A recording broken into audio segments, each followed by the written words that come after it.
It's Keaton here with another video.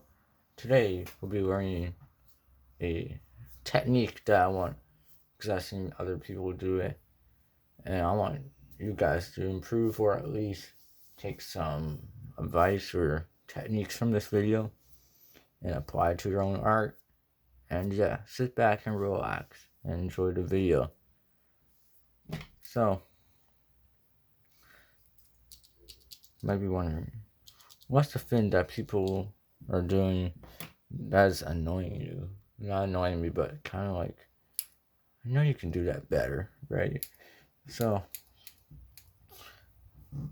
the question is, instead of shading, instead of dotting, what do you think? If you can't shade or anything, like smudging, what else will you do? You do cross hatching. That's the thing I want to talk about. Cross hatching is the technique, and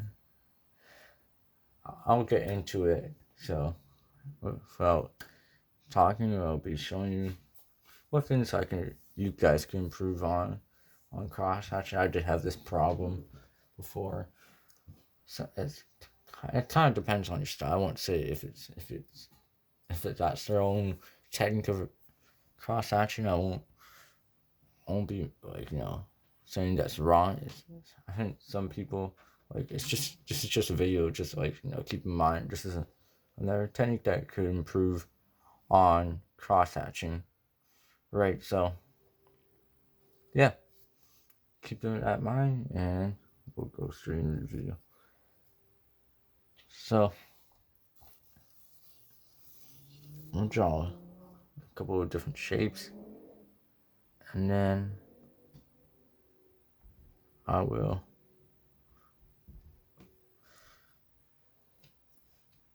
do like showing you guys what you guys could improve on. So you draw a rectangle. Now, like you keep in mind, if you're having trouble doing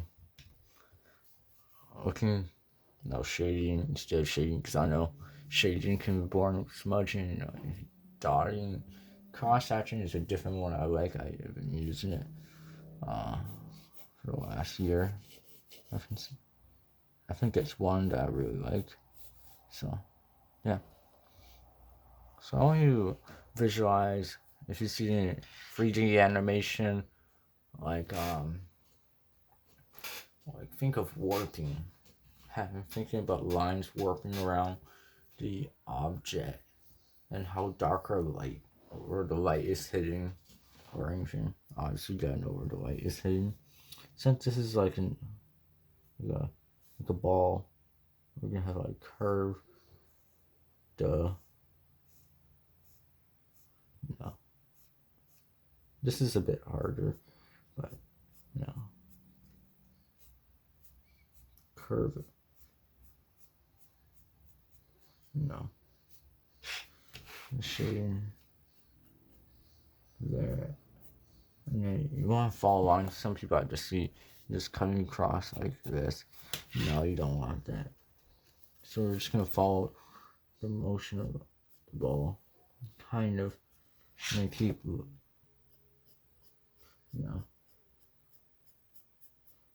that.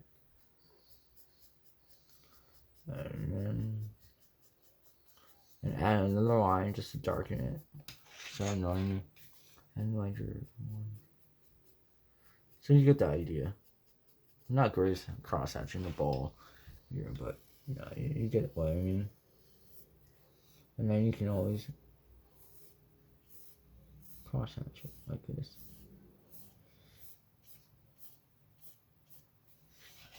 So if the darkest side, I'm just gonna add a lot of lines. And then if you have trouble doing cross hatching, just in general, like shading, draw a box, divide it into probably four. I want you to go with the darkest to the lightest. I'm not gonna do that warm up. If you have problems, that's an exercise you can do. So you start dark or light first, whatever side you want to go, and you go whatever way you want to go. Right. So the darken, like, same for this. You want to warp just around. Think of 3D animation. If you've seen it, you're basically just warping. Like how the lines, guidelines would. Don't do it too messy. But yeah. So that's why I want you guys I'm just gonna draw a little cylinders here. But I want you guys to visualize that is this 3D shape, obviously. Some things could be hard. It takes years to practice.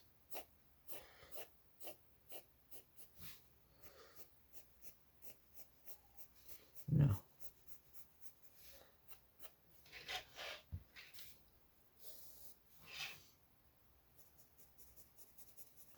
Cross section bottom. Obviously, it's kind of messy for mine. But yeah. I'm just trying to keep around shape. Fine. And you can always do diagonal. Just, yeah. Just keep it. Just. So. Like, make it look like it's warping around, so. It's gonna. Lines. I kind of don't want lines over, kind of like there, but you know. And then here, obviously, it's gonna be that's the easiest. You just doing darkening. There, the spears and cylinders. And like 3D shapes that have like rounded edges can be hard. You know what I mean? Because it's just basically have to follow that, but. Right. So if you're wondering, how do I make things light or dark? So I'm not gonna do like the whole scale, but I want you guys to figure out. So the closer the lines are, the more darker they are. The more spaced out the lines, the more lighter they are. I know it's kind of hard because you're more darker. So I'm basically kind of not a triangle. It's hard to explain. You'll get because it's better when you experience it on paper. When you guys draw it, you actually learn, and then and you'll feel it, and then you'll find your own technique. You might find something that works for you. That's why I said, whatever techniques that works for you, that's your thing. Yeah. But yeah. And one thing nice about hatching is that it gives a unique texture. You can and the thing I like about it is like perspective wise, you draw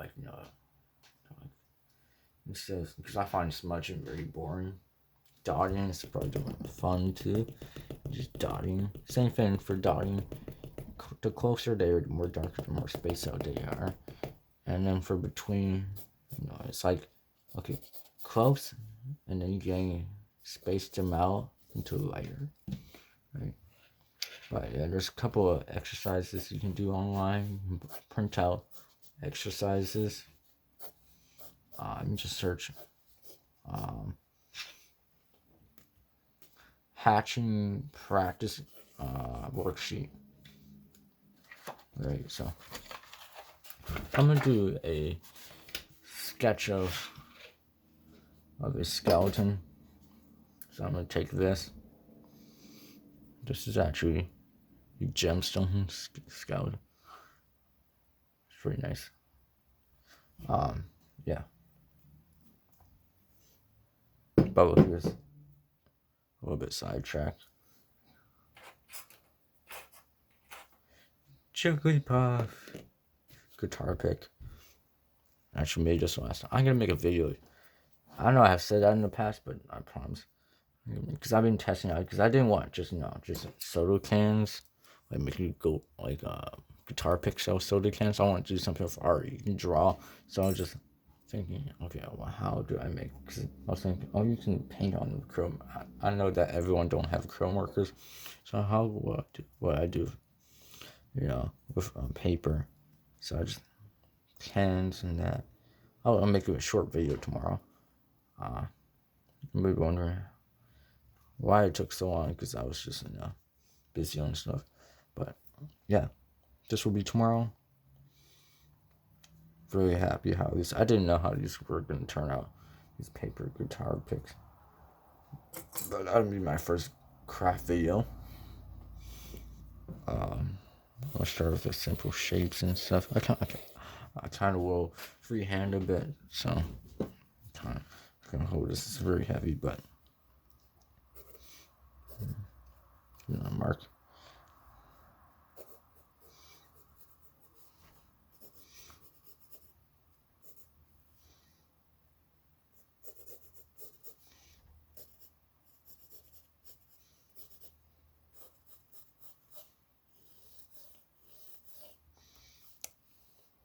So I'm just doing the shapes here. Don't worry, this will be quick. I'm not gonna do it like perfectly. So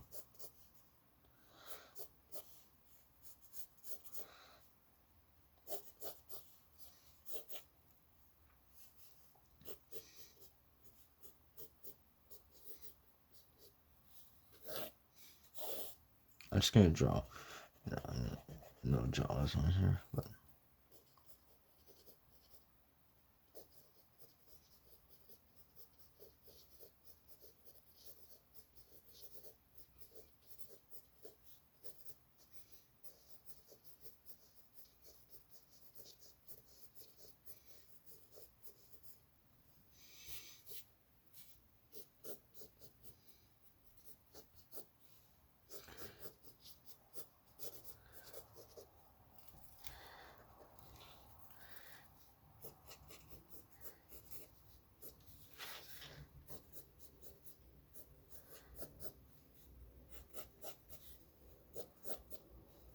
Okay, just a skeleton head. Just a quick sketch of it. So I'm gonna show you with pens too. Take my favorite pen here, and you can also, just another technique I want to show you with pens too, is that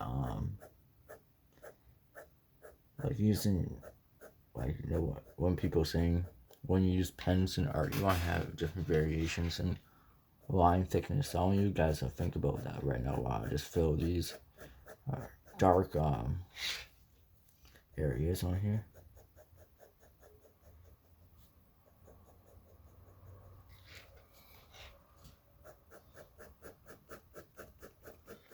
You might be wondering, okay, line thickness. How do I use hatching with pens with line thickness with pens?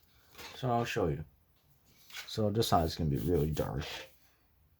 Here, only this side here. So I'm just gonna dark. So I can switch the size for a finer one. Not this one. This one could be thick, so I can just add this really thick one. Right. And don't worry about what actually hatching for. It's not actually like here, but I'm just gonna add this.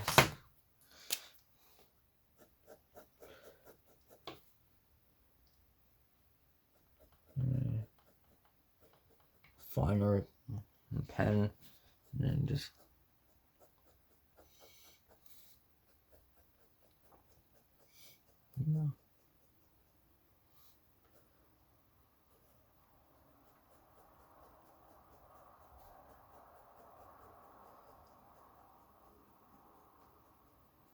like that. So you can use variation pens. It's just gonna look different. I know the skull doesn't look accurate, but it's just a video. So yeah, you can just hatch in But the point of this video I'm trying to make is make your lines not like go across your outline line, but make things feel alive. Don't feel like a scribble. But if you want to go for a scribble style, that's your choice. So that's why I said I'm not gonna judge on. No. And you can see other artists like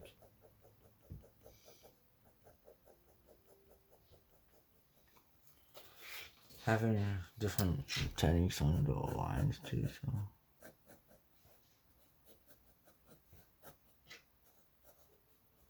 just use a thick one here. Make this more interesting.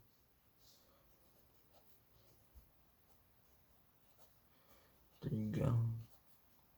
But yeah, just making the things interesting, making details that people won't notice. So it's good to have these techniques and just make things different.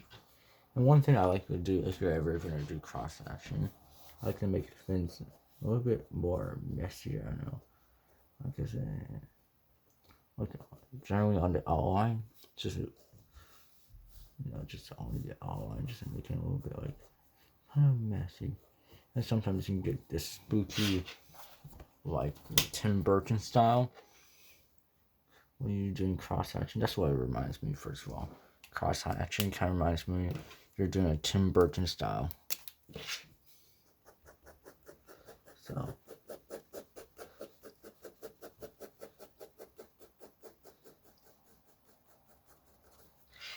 yeah.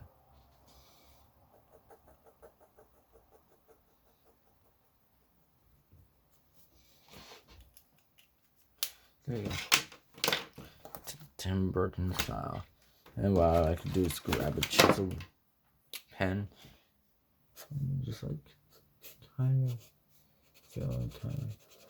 not filling the whole thing, but kind of like the scribble. Kind of looks like it's really cool.